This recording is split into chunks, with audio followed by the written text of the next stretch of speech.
to another live episode of the Relevant Recruiter Show. I'm super fired up today. Today, I've got a special guest, Gary Miller, joining me. Gary is the founder and CEO of the Miller Resource Group, which was founded in 1970 as an internationally recognized award-winning executive search firm specializing in food manufacturing and industrial technology.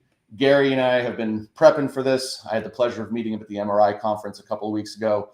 We immediately hit it off, talked about, hey, can I pick your brain with all the knowledge you have over the years? Gary happily is here to join me today. Gary, thank you so much for being a part of the Relevant Recruiter Show. This is very exciting. Great to be Awesome. in Hollywood.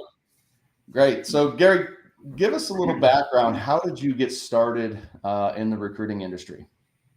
Okay. Well, so first correction, I am not the founder of Miller Resource Group. So when I was in college, 1977, I was my last semester, I was a bartender, and a patron suggested that I be in sales because I have a good personality. And so I thought, well, what the heck, I'll look for a sales job. So long story short, my then girlfriend, now my wife, but then my girlfriend, her sister sold a copier to a company in Oak Brook, Illinois called Sales Consultants. It's an MRI franchise, MRI network. She said they were real professional. They wore neckties. You should go there looking for an interview if you're looking for a sales job. I went there and they sent me on an interview. So I went to Sales Consultants with my pastel blue suit on, and they interviewed me, and there was an entry-level job, I think, selling greeting cards for Hallmark greeting cards or something like that. And I think I actually got a second interview. But like most, I was an original ghoster. I think I went to the final interview, but I was hanging out with my buddies, playing golf. I didn't call the recruiter back for a couple of days, but when I did, I called and asked for him, and they said he's no longer with the company. So I was kind of shocked by that, but I said, well, who's taking his place? Because I thought getting a job had something to do with where you were in line. This opening just occurred in the last 2 days. Right. So they said, why, are you interested? And I'm like, well, yeah, it's a job, isn't it? And so they invited me in for an interview. They passed me around the office. They did, sell me the stapler, things like that to try to put me on the spot. There was an assistant manager who didn't think I would do it. He thought I would be afraid of the phone. And the owner of the firm, a guy named Don Tobin, said, you know what? I kind of like him. Let's give him a shot. Let's give him a 1-week tryout. So they asked me if I would do a 1-week tryout, minimum wage commission, $2 an hour, draw against commission. And I said, 1 week, $2 an hour. Will I get the $80 no matter what? And he said, yeah. I said, okay, you got a deal. And then the following Monday, he said, hey, you're doing fine. Let's keep at it. And then I became a top producer. It was interesting to me to get on the phone and ask people questions about their business, about what they wanted to do, make matches. I just took to it. My mom asked me, she goes, well, when are you going to get a real job? When are you going to figure out what you want to do? And I said, well, Mom, I just help everybody else figure out what they want to do. That's what I do. Right. So, a few years later, I was a top producer. We somehow made it through the 1982 recession, cold calling like a crazy person. Nobody hiring. Everybody else was quitting. Somehow I made it through 1982. And then by 83, everybody started calling back. And I was there to take all those calls. And next thing I know, I was the assistant manager. Then they asked me to be the manager. And then Don Tobin wasn't real healthy. In 1985, he asked me if I wanted to buy the firm. I was the top producer at the time. And I said, sure, why not? And it seemed like, and so I remember leaving on a Friday as a recruiter and coming in on Monday as the owner, thinking, well, that was easy. I really have that much to do except keep Right. billing. And so that's how we got started. That was July 5th will be 45 years ago. Wow. That's amazing.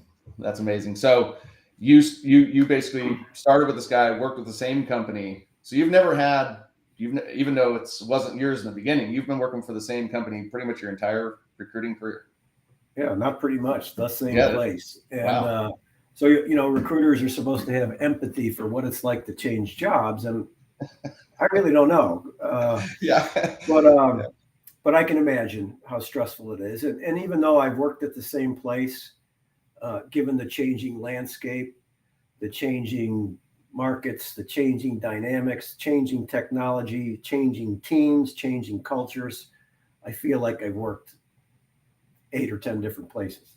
Right. Right. Yeah. Right. Now, just to kind of catch everybody up, you guys are around 25 employees currently now? Correct. We're up to 25 and hiring frenetically to meet demand. I mean, it's just crazy. We can't keep up. Yep. So what were some of the challenges that you faced going from being a producer solely to now you're running a team? Well, I at first I thought, well, I mean, I was a top biller, if you will, and so I thought, well, I'm just gonna, bill my ass off, and therefore, not only was that profitable, of course, I could bill enough to cover up a lot of mistakes, and there were plenty to cover up. But I figured, well, if I bill a lot, and everybody sees that I bill a lot, then therefore they would listen to me and I would be like infallible, right? Everything I say must be true because look at him, he bills a lot. Right. Well, after turning over the entire staff a couple of times in the first few years, I realized that wasn't a good philosophy. So, and then eventually it the business kept growing, and then I learned to start feeding other people. I had what was probably called a project coordinator or recruiters before that was really a thing. I would just like, hey, I can't handle all this business. Here, you, Donnie, you're new. You don't know what you're doing. You go find candidates for me. You bring them to me. I'll tell you whether they're good or not. We'll send the good ones to the client. I'll give you part of the fee.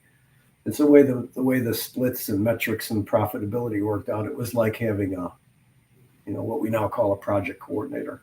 So that allowed me to expand the practice, but teach at the same time. And so we kept growing.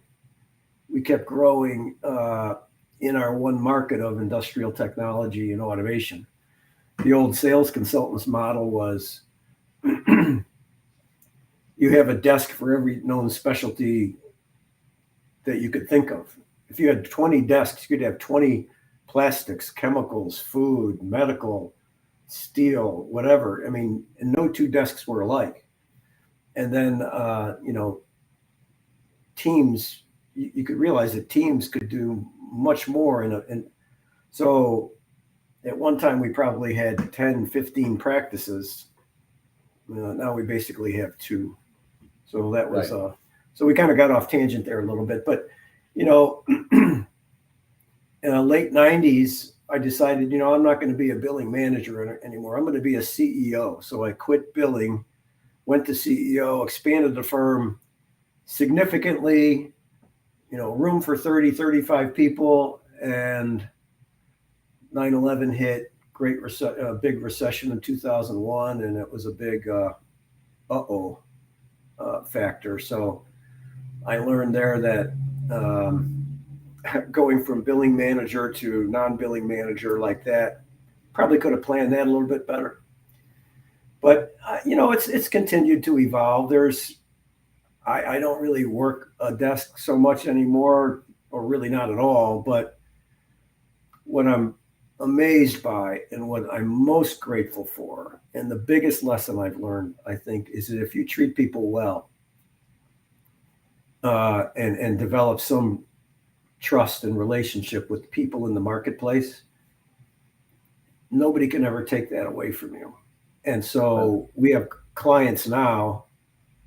I mean, I have a client right now that 25 years ago, we were working on a project together. They were hiring salespeople to sell pagers. And we did some business there, and he went a different way and I went a different way. And he called me a couple of years ago, and he's in vice president of sales in a company that's in a new emerging space in our market.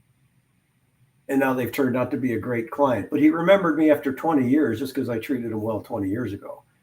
And so these relationships that you develop, they just keep paying dividends over and over and over. And it's like an annuity that it just can't dry up, and nobody can take it away from you, and it's yours. And those relationships come back to me now, and I've spread them and introduced my team to them and encourage them to now develop their own networks from there. So it's kind of like a big multiplier effect. Right. So we're enjoying that. I'm enjoying watching that unfold. Yeah. Now, one of the things, actually, we didn't talk about this beforehand, but one of the things that I'm realizing as I'm talking to you here, that you've been through what, 4, 5 recessions now, for including COVID, being a kind of a pause in the market. And you've kind of alluded to it, that you've had to make some adjustments. I mean, what do you think has impacted you to allow you to survive these recessions and come out and, build your company to where it's at now? Well, somebody asked me one time back in 83 or 4 or whatever, when that recession, I mean, that one was devastating. And even at that time, I got married, I bought a house, I bought 2 new cars. I mean, and next thing you know, I was broke. I mean, literally broke. And somebody said, well, what would you have done if you didn't make it?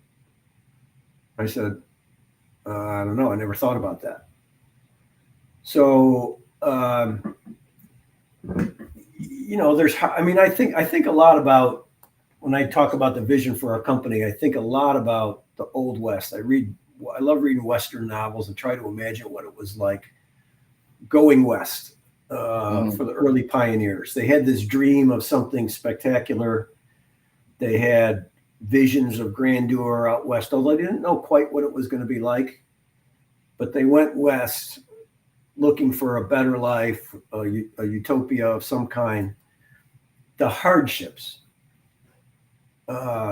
Think about how many rivers they had to cross and canyons to go through and diseases they fought off and accidents and Indians and sickness and storms and geez.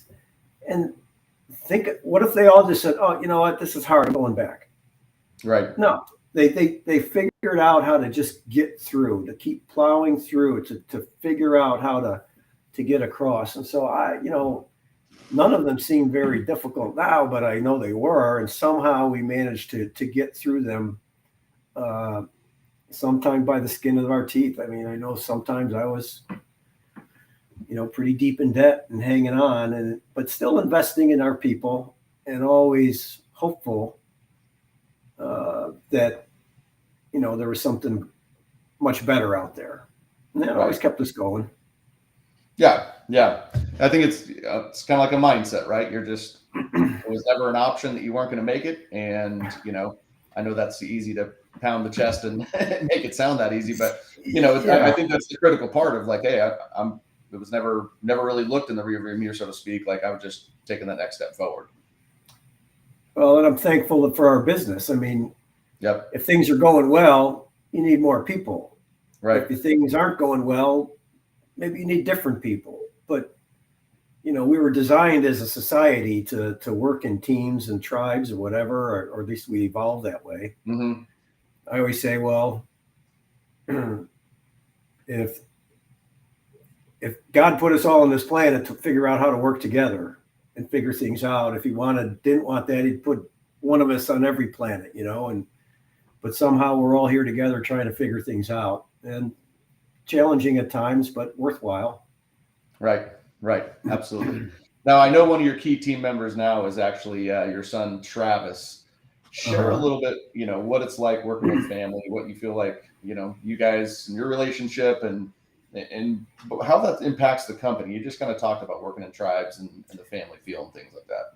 Well, it's it's been a great experience. I mean, I used to be in a group called Vistage, and we interview people for a living, right? And a lot of times you'll call a candidate and they say they're open to change. What is it? Well, the owner is bringing his son or daughter in, and that's not so good. I don't have great hope for the future of the company. And when Travis joined the company, there were some rocky times. I mean, he started as a researcher and a junior recruiter, and yet people still, are like, "Oh, I'm going to work for him someday." So it just created an unnecessary vibe. Right. And so, but nonetheless, we have a great relationship. We're very close, and I've noticed this being in the MRI network for 4 decades, because I've studied this and I see who the top offices are all the time. And there's a great body of evidence that shows that offices that are led by family groups, father, son, father, daughter, mother, father, brother, whatever, brothers, they do better. I don't know what it is about our business.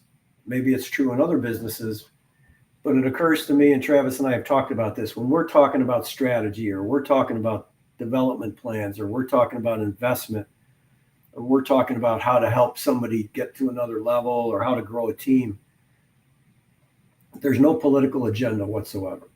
Right. And I imagine what it's like to be in corporate America and you're sitting at a table with 6 to 10 of your peers in a brainstorming session is, how often is somebody being guarded? They don't want to say the wrong thing. They're being judged. They know their career advancement may depend on saying the right thing or the wrong thing. People have to get along. That's got to be tremendously challenging. And in a family situation, the trust is implicit. Travis doesn't have to worry about it.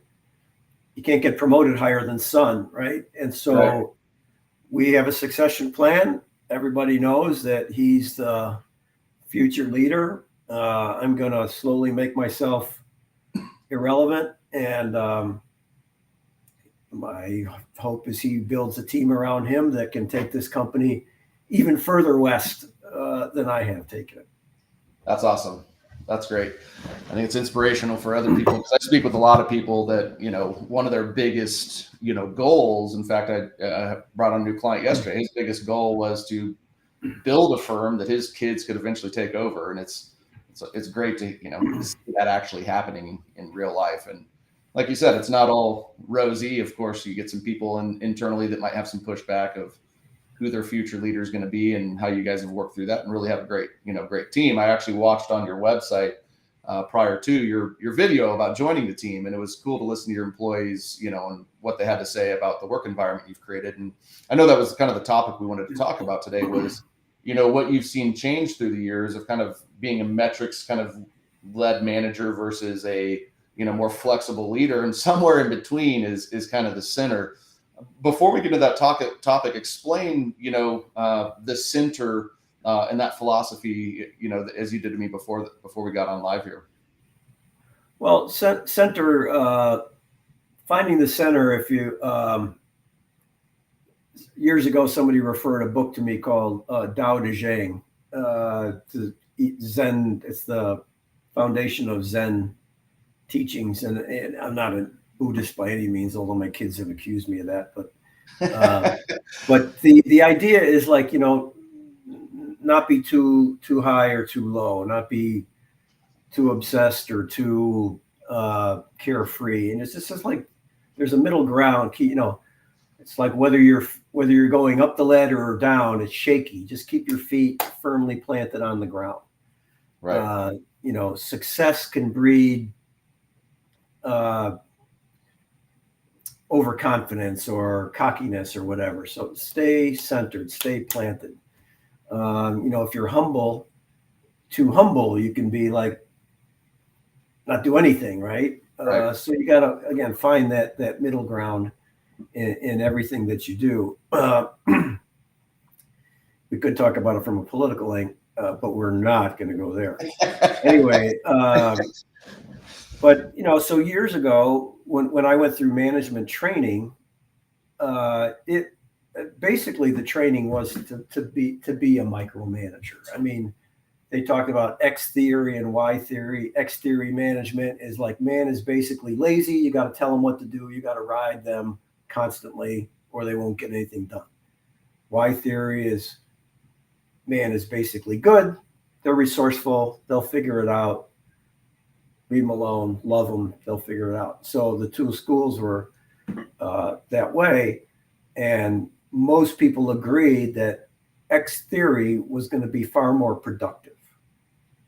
Maybe higher turnover, but far more productive. That was what was taught.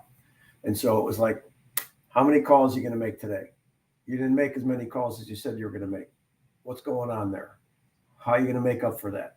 Just constant, on the numbers. And it's really tiring. And I was interested in metrics, and we have phenomenal study of ratios and metrics over the last 15 or 20 years.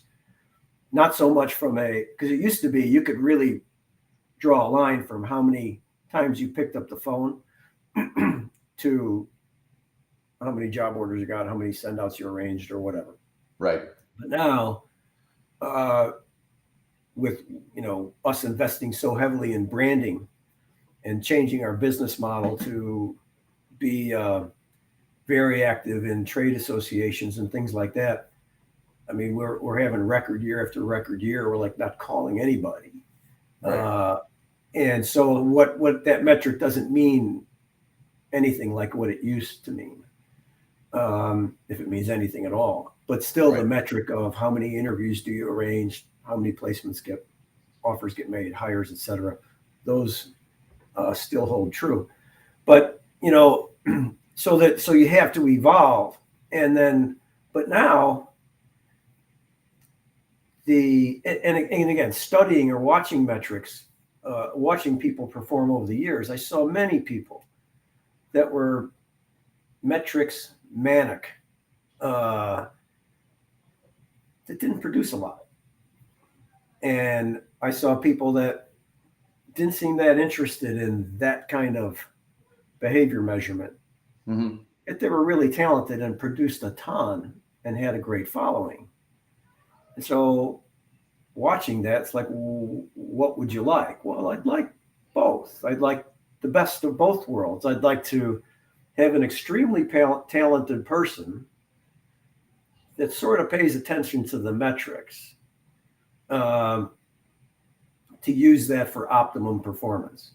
I mean, so when what we used to like, how many calls you're making, phone time, right? Right.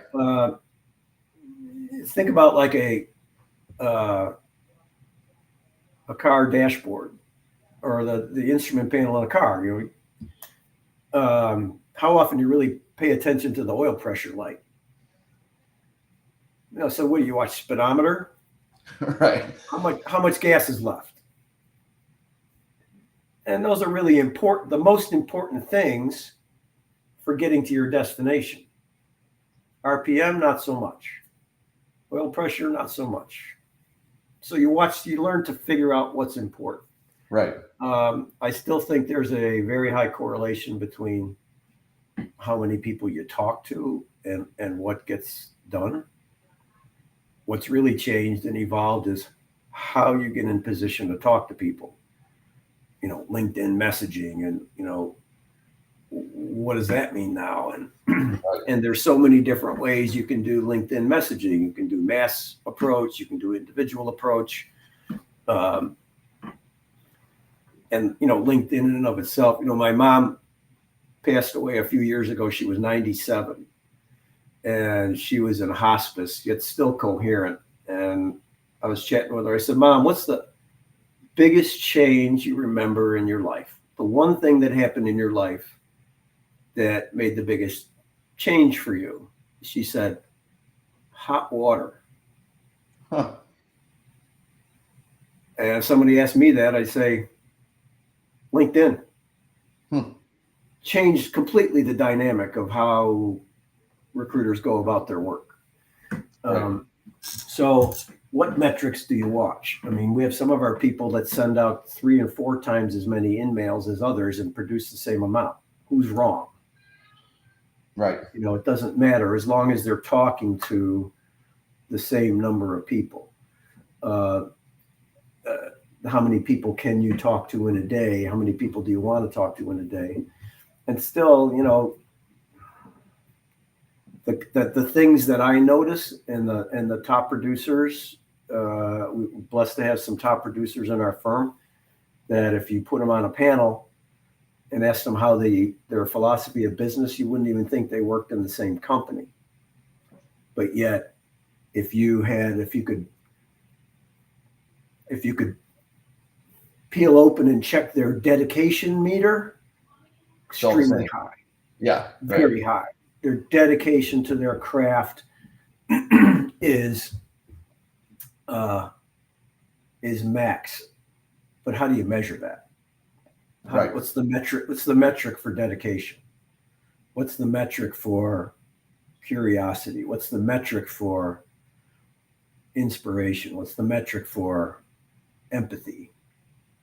And most would agree those are key attributes to be successful, and that they're hard to measure. And I've always said the things that are most important are the hardest to measure. Right.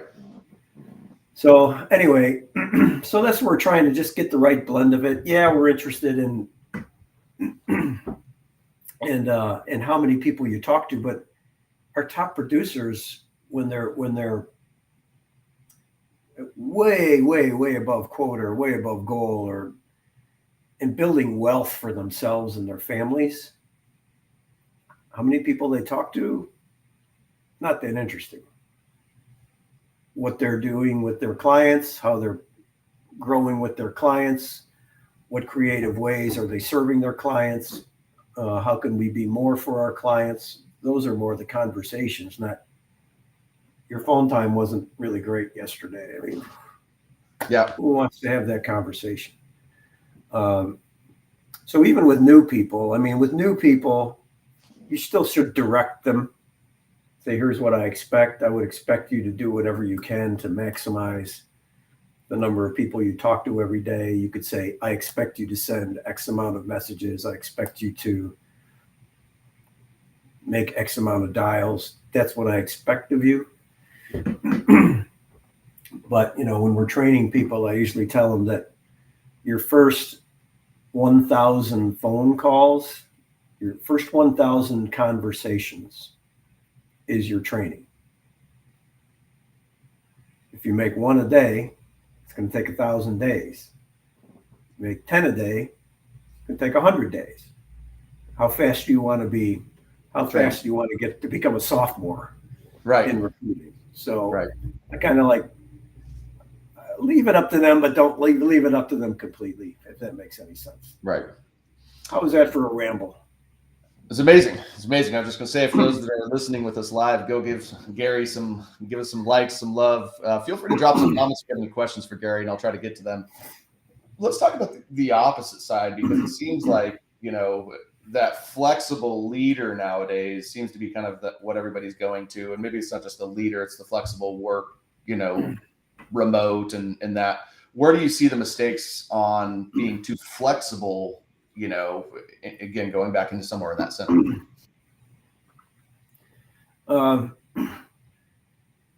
That's still part of the exploration. Right. We were in a unique situation. We went remote at the beginning of COVID, and fortunately, we were able to quickly adapt to that, get everybody hooked up with home offices, home computers, and things like that. It was also a time when our lease was on the horizon. We were going to have to move from our space. And historically, I've been in 3 different offices, but you would plan for the growth of your firm by investing in an office lease, or some people buy buildings, but you invest in a lease, you decide how many cubes you could fit in there. And that was your business plan for the next 5 or 6 years. Fill that space. And it was always a bet on how many cubes you could buy. So then COVID comes along, we go remote, and other than Q2 of 2020, we did pretty good. Right. And one of our guys did great, like phenomenal, $1 million in revenue working from home, and double what he did in the previous year.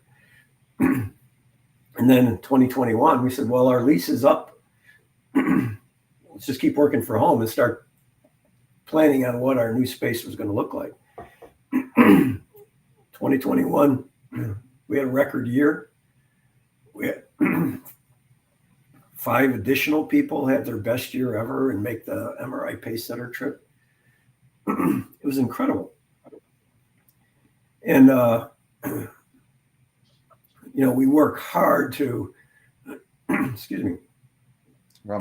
We work hard to, we had a strong culture going in. And I think that helped, because with all our Zoom meetings and things like that, we were able to stay connected, help each other out, work together, still do joint calls and team calls and things like that. But now we're we're moving into a new office as we speak. But it's not based on cubes. It's you'd walk into it, there's some workstations along a wall, there's lounge areas, there's conference room, video production studio. People like you can be guest hosts on our show, whatever that's going to look like. We don't know exactly what it's going to look like, but it's going to be something. But we want it to be like a training center and a training hub. Get people in there, get them working in a group, get them attached to the culture, get them a lot of hands-on training and coaching and help. And eventually they can graduate to be remote. And then we can replace them. So there's really no limit to the size of the firm we can grow this way without investing a lot in real estate. So, but again, if the dedication is there, right, I think people can accomplish amazing things in the right framework with the right support. And we invest a lot in their support, giving them every tool we possibly can to be successful for their client's sake. Yeah. Well, I think it's cool that you guys are the way took a step back and looked at like creating a whole different new office environment, focused on development, and then also focused on, of course, I'm gonna like this technology branding, putting yourself out there more and things like that. I think that's, following Travis, and I know you put your fair amount of content out there. Obviously that's having an impact on your guys' business. We think so. I mean, we could do a lot more with that, but I'm kind of shy, whatever. But I tell you, it's also a little scary. I was in there this morning. They're delivering some furniture and whatever. It's like, where am I going to sit? Huh? What am I going to do? And it's like, again, as we're back to that adventure status, like we're going further west. We don't know how it's going to work out. There's going to be a lot of challenges. But I have this, vision of a utopian workplace that's like Shangri-La, and everybody gets along, makes a lot of money, has a lot of fun, enjoys each other's company, and produces a killer result for their clients, something that can't be replicated anywhere else. And again, those relationships pay dividends forever. That's the vision. So I need a few more years. I'm running out of gas just a little bit, but this whole thing is like it's like my big Sudoku puzzle. It keeps my brain pretty active. Well, I think it's inspiring, Gary. I mean, I think that there's a lot of folks that, be in business and have as much success as you've had throughout the years that would stay status quo and wouldn't look at change. And I think it's inspiring that you're, out here with a successful business and you're still in way you put it, exploring. You're still having fun. You're still looking for the best way. You're still evolving your team, and you're moving with the times. And I think it's, like I said, it's really inspiring. It's inspiring to hear. Thank you. That's good to hear. I mean, I'm a quote collector. I literally have a scrapbook of quotes that I keep. But one I keep up above my thing there, it says, "I'm still encouraged to go on. I wouldn't know where else to go." Huh. So moving forward seems to be the best plan. Yeah. I mean, I think that's part of why America has thrived. Is if you think about our ancestors, how many people came here from Europe seeking something better, adventuresome, some sense that there's something better out there, and the pioneers and I mean, look at all the creativity that's come out of the US of A in the last 200 years. It's just amazing. But I think that's in our genetics. Yep. What do you being that you've kind of had a good lens on this industry over the last several years, I mean, what do you think is one of the biggest things that's changed, but more from a negative standpoint? Like what's wrong with the recruiting industry right now? I think with technology, you can lose sight of the human touch. If there was ever an oxymoron, it's like mass personalization. When I look at the number of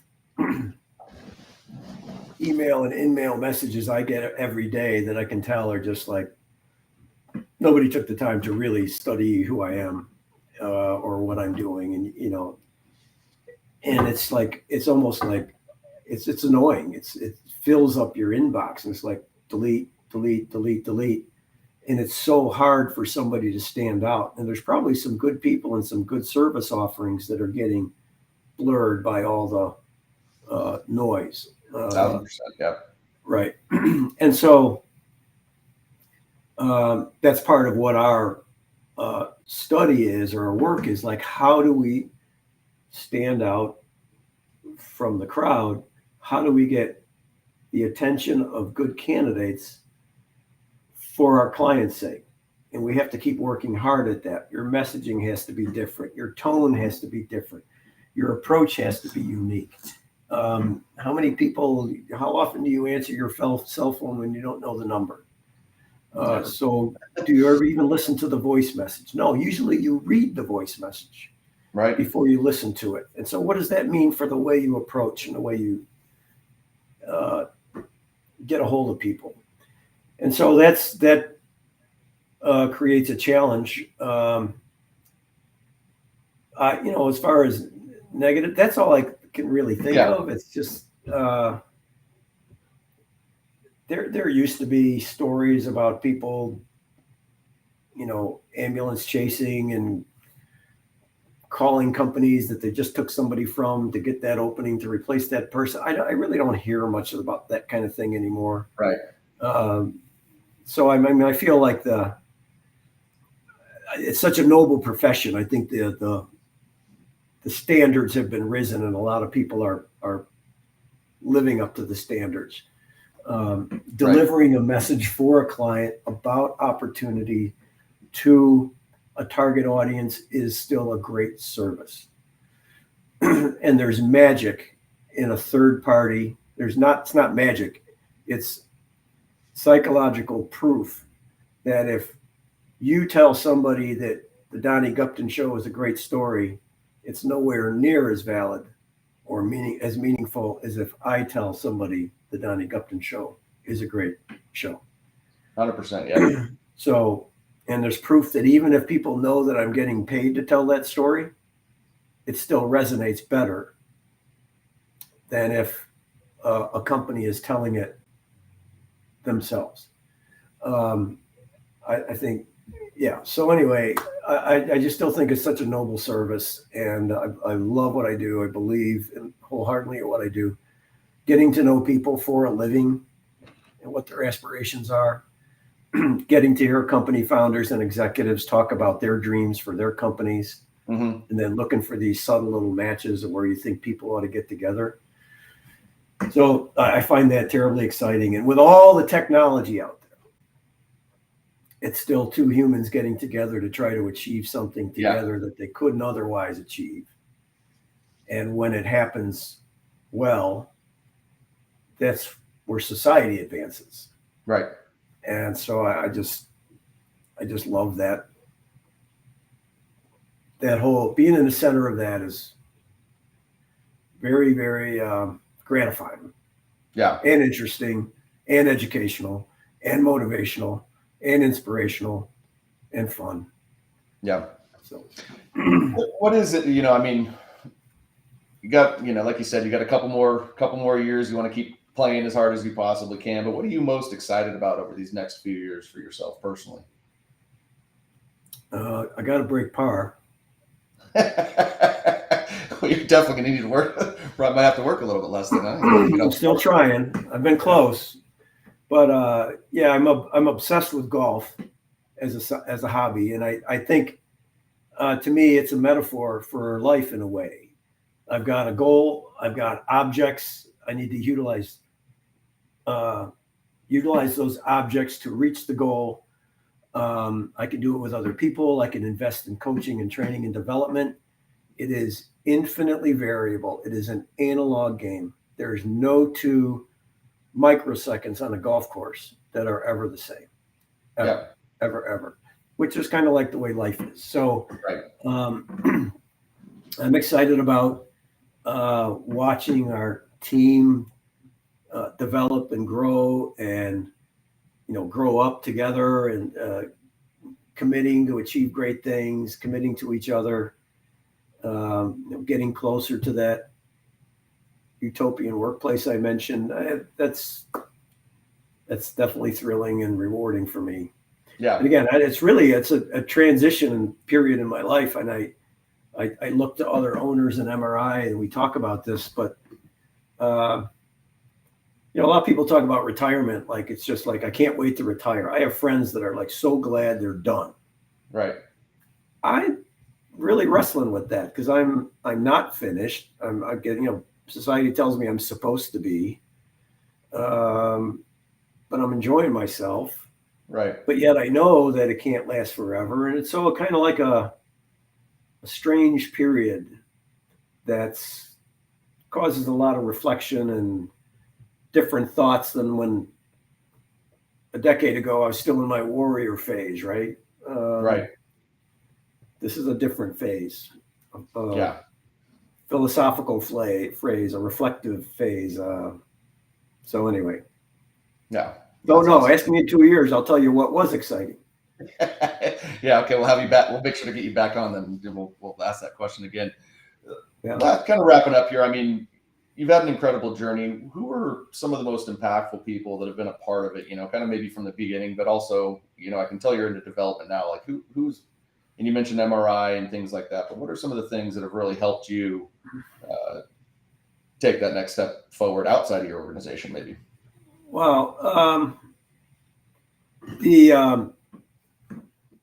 it's interesting. The early, when I was a young whippersnapper in a suit and tie and a 3-piece suit with a vest, big tie, I would listen to anybody that would give advice. I would sit in the front row of every talk, every speech, whatever, and write notes as fast as I could write them because they were all experts and I was there to learn. But, there was a guy named Lou Scott who was the founder of, he was the script writer for MRI. He took me aside when I was like 23 years old. He said, Gary, if I were you, I would listen to books in the car. I said, okay, that's a good idea. I'm going to do that. And I ordered me a Zig Ziglar tape or something like that. Right. And I developed that habit and had a 30, 40-minute commute every day to and from work. And I over that time, I didn't listen every day, every way, but certainly 60% of my commute time was invested in listening and reading books on sales, leadership, business, whatever. And I soon found out that when I was reading books on leadership and management and the classics like Good to Great, whatever, but I was still a billing manager. I thought, wow, those are the books that my clients are reading. And so all of a sudden I had common ground to talk about the latest management ideas with clients. So we got Lou Scott, certainly talk about a little thing that made a big difference. Of course, Alan Schoenberg, the father of the recruitment business, took me under his wing.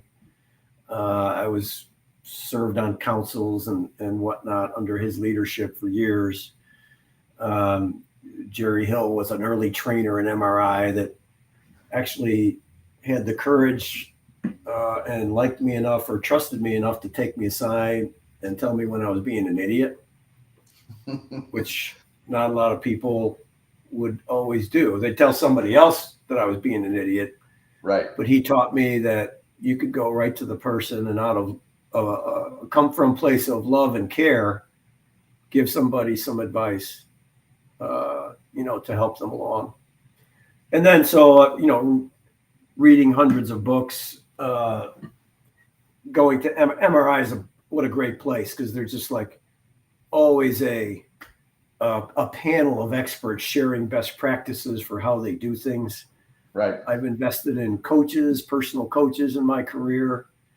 One guy said, "Boy, you sure spend a lot of money on coaches." And I said, "Well, I got rid of the boat. You got a boat. I'm not criticizing you buying a boat. I'm investing in coaches. What's the difference?" Right. Right. So I've always invested in myself, tried to pick out people to learn from, pick their brains. And still to this day in MRI, there's any of the owners can pick up the phone and talk to other owners anytime about any other problem that they have. So that's I've been fortunate to be in that environment growing up. But there's a lot of them out there. If you're looking to grow, and learn and commit to that, all kinds of people will show up in your life that you can learn from. I love it. But then you can learn from it. You can learn from anybody. Yeah. Well, I think that's the mindset, right? Is just trying to pick up a nugget everywhere you go along the way, and continuing to. I think the growth mindset is really where it's at. Nancy Halverson just commented, "Whoa, was the boat thing in Anchorage?" She want a boat? She got a boat. Yeah. He was asking if that's natural. She said, "Always great to hear Gary's passion and story. Finding the center balance point is critical, even in politics." Great dashboard analogy. She said she just had a drop. And then Charlie Sutton commented, "Good stuff, Gary." So good old Charlie. Hey, Charlie. Well, thank you, Gary. I appreciate you taking the time out of your day to join me and share your experience and your knowledge, with my audience. Got to ask you one last thing. I mean, a lot of people would love to have the career and success and the happiness that you have. What's one last piece of advice you can leave everybody with today? Play the long game. Once you commit to something, once you commit to this being your vocation, all sorts of good things start happening that otherwise wouldn't happen. Like my old friend Gary Williams used to say, he says, "You try sushi, you don't try recruiting, you commit to recruiting." So when you commit to this, take a long view, it just keeps getting better and better and better. That's what amazing. Ladies and gentlemen, Gary Miller, owner of the Miller Resource Group. Thank you for joining us live here today. Again, Gary, thank you so much for joining me. I will be back within the next couple of weeks with another live episode and trying to bring on guests as good as Gary. Gary, thank you so much for being here with us. Thank you, Donnie. I appreciate it. Enjoyed being here. Talk to you guys soon.